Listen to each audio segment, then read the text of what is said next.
Hey everybody, what is going on? It is Dunbar Snackbar here with MLB 13 the show, and we've got some more Atlanta Braves franchise coming your way right here as we're going to be facing the Cincinnati Reds at the Great American Ballpark. Honestly, this is one of my favorite places to be able to play.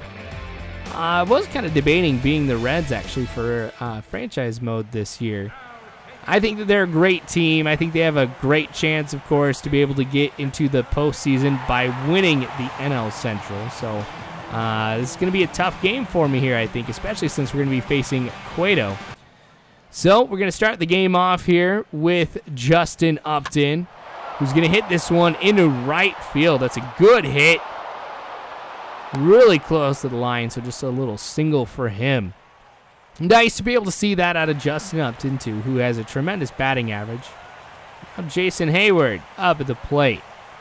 So 2 strikes, 2 outs. This one goes deep into center field, and that is going to be a huge home run. So an early home run gives us a 2-0 lead over the Reds. I'm feeling pretty good about this because Beachy, I think, is going to have a tough time this game. So every single run that we can get, we can't miss on the opportunity to actually get that run. All right, so it's nice to see Heyward hitting for power, too, as well, because lately I've been featuring his speed by stealing a lot of bases. Be kind of nice if I could get Heyward into the 40-40 club. I could see 30-30, that for sure I could see happening.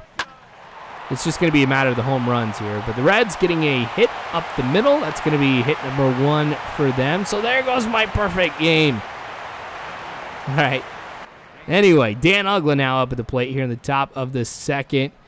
And he's going to take this pitch from Cueto deep into right center field. And that is going to be a home run. So Dan Uggla has kind of been the poster child, I should say, of really sticking with somebody. Because the computer a few weeks ago was just like, hey, are you sure you want to put in Dan Uggla right now? He's batting 125 against righties. Are you sure you want to do this? But I was like, you know what? I'm going to stick with it. So I kept Dan Uggla in, and over the past few weeks, he's really turned that cold streak around into a hot streak. So he is on fire right now. Stats are improved. That's why you got to stick with a guy. It can really end up paying off like it did for me right there. All right, another hit for the Reds. Going over into left field. Come on, Justin Upton. Got to pick that up. Got to make the throw over. Pretty lucky here. Didn't try to turn for second or anything like that. That would have been absolutely embarrassing. So 3-1 count. Another hit into center field. Man, and I thought that maybe with us in double play position, I might be able to get just that. So I was trying to throw the ball a little bit lower, but nope. Looks like that the Reds were definitely planning on that one being thrown, and really works out for him right here. So Beachy giving up a couple of hits right now. Got to make sure that I don't allow them to be able to come home. Even though it is 3-0 right now, I do have the feeling that this stuff is going to matter. Now, the Braves are on fire, of course. We're leading the National League East. So the Nationals just right behind us by a couple of games. But I've really got the team figured out now, and I'm absolutely excited that I made the choice to be able to play as the Braves because how much fun this has ended up being. Got a really good balance between power and a lot of speed. I've never stolen so many bases with any other team before. But if I have these type of weapons, I'm going to utilize them. And it's actually gotten me excited for Diamond Dynasty too, just because I'm going to be making a whole bunch of really fast guys and stealing bases all the time. So this kind of mode is really helping me just solidify like my style of baseball, why I love it so much. A lot of fast base running, a lot of great stuff, but I know this seems like a routine play right here out of Uggla, but honestly I thought that it was pretty good just with an off-balance throw, really charging that one. I'm not going to lie, Dan Uggla is really not known for his defense, so anytime I can go ahead and showcase that, I'm all about it. So Andrelton Simmons hitting this one down the left field line, and with Andrelton Simmons being my leadoff hitter, of course, I'm going to be looking to see if I can steal. I was just telling you about my style of baseball, a lot of aggressive base running. So Johnny Cueto is going to end up coming out right here in inning number 6. And I think that he's had a pretty good performance for the first part of the game. Or I'm sorry, for the second part of the game. The first part of the game actually went my way here as we saw those home runs by Heyward and Upton, which has given me the 3 runs that I have right now. So Cueto had a good inning 4, 5, and 6. Then once we go ahead and get that hit, wow, he comes out. And Sam LeCure is going to be coming in for relief. So always a huge question mark of what's going to happen once we see somebody else come in. Am I going to get adjusted very, very quickly or not? Now, the thing with Cueto is doesn't have the fastest pitches. So if I see something change like that, I'm in trouble. So kind of go with the hit and run right here, which ended up paying off. I never like it when Andrelton, Simmons, or anybody else is really fast on first because, or I guess if there's less than 2 outs too, because I don't want to, hit into a double play. So I'm always going to take that risk and go for the next base. But I couldn't let go of that one, and it works out here for me. E5. The runner's on second and third. This one goes deep into the gap. Is it going to be enough for a home run? Yes, it is. Wow, so LeCure giving up a home run here, and a big one at that. So Justin Upton getting me the home run that I need. LeCure, not a happy man. But that's going to make it 5-0, or 6-0, I guess I should say, with the Braves now over the Reds. So I was expecting more out of the Reds here with their bats, but I haven't seen anything quite yet. Heyward with a good shot into right field. He'll get on to first with no problem. I was mentioning earlier, been stealing a lot of bases with Heyward. Hint, hint, nudge, nudge, wink, wink. Take a little bit of a lead. Freddie Freeman up at the plate. Head on for second. Watch that one. And I'm safe. That was a close one, too. So, now we've got him in scoring position. Needs one good hit.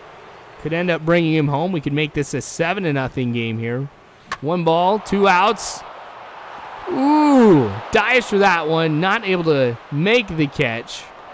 So I will end up coming home. And I think that if it would have been anything besides 2 outs, I don't think we would have been able to see a run. So Uggla, happy man, getting the RBI.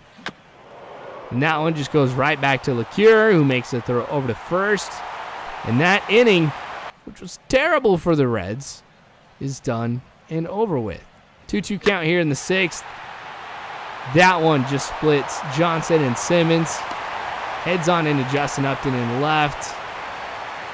So the Reds, as you can see, have gotten hits in this game. I mean, I don't want you guys to think that this is just some ridiculously dominating performance. Double play. But we are doing a lot of things right here. If we can go ahead and make sure that the Reds don't have any runs right now. So in inning number 7, I do it. I go with Roy Oswalt. After the game with the Nationals that he ended up losing, I've always been hesitant to put him in. But when I've got this kind of lead, I mean, I want to make sure that I give everybody a chance to be able to rest a little bit. I didn't think it would be right for me to leave Beachy in and to wear him down just so the bullpen could get a little bit of a rest. But with Roy Oswalt having the amount of stamina that he does, and with him being a long reliever, I thought it would be okay to go ahead and bring him in inning number 7. I want to give everybody else a chance to rest, and a lot of my pitchers in the bullpen are not at 100% health. Roy Oswalt is one, and then Joel Benjamin, one of the guys from minor league who ended up making it on the team here from spring training. Whoo, nasty 12-6 curve. I mean, they barely come in at all. So I thought, I'm going to go ahead. I'm going to bring in Oswalt. We're going to see how this goes. All right, so a hit goes right into the corner. Is it going to be in time? Yes, Simmons applies the tag.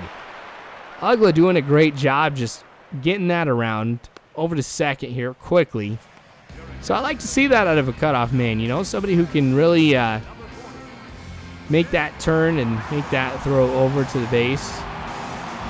Gosh, that would have been very dangerous for us.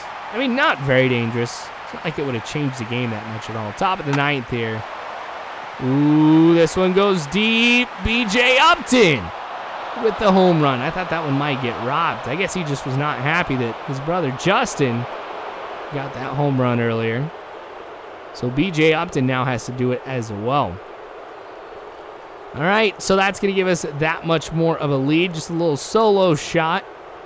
So once we get done with this inning and we head into the bottom of the 9th, I'm feeling pretty good about how this is going to end up. So B.J. Upton, of course, hitting in the 8th spot now. That was reserved for Uggla just a little bit ago. Kind of wondering here if I should switch it around with Simmons. Going from 1 to 8, but that one, McCann can just make the easy throw over to Freeman at first. So we're looking at 1 out right here in the bottom of the 9th. Brandon Phillips now, of course, coming up to the plate. See if we can get another easy out. Honestly, I'm not too worried about it, though, because Oswalt, being a starting pitcher, has a lot of stamina. So Simmons, not able to get that throw over to first in time. That was kind of disappointing, but honestly, I don't really think that he had a good chance to be able to make a good throw anyways. You take a look at this. So Phillips is going to hit it right over there to Simmons, who is a little bit off balance. I wouldn't trust anybody to make that kind of throw. So he gets himself set and throws over, but it's not going to be in time to beat Phillips. So Joey Votto now, who's had a single today, comes up to the plate. Now is when I'm expecting it to be 9-2 here with some type of big hit. But no, he swings on the very first pitch, and Heyward makes the throw in right. All right, so Votto goes 1 for 4 today. I don't think we're going to be seeing him again. But he's made contact on a lot of the pitches. Like in some of his earlier at-bats, it was just a ton of fly balls. All right, 2 outs now, bottom of the 9th. That one's going to go over to Freeman, who's going to step on first. Game is done. Honestly, was not expecting to be able to shut out the Reds, but what a great game that this has been. I'm very lucky that at the times when the Reds were able to get hits, didn't let them come home. So a good win all around. Thanks for watching, you guys. I sure do appreciate it. Subscribe if you haven't already. You can follow me on Facebook, Twitter, all that great jazz. Just make sure you check the description below. Also, don't forget the charity live stream to benefit the charitywater.org, which is coming up June 1st and June 2nd. Hopefully we'll have you there. But thanks again for watching, you guys. I sure do appreciate it. And as always, I hope you have a good one.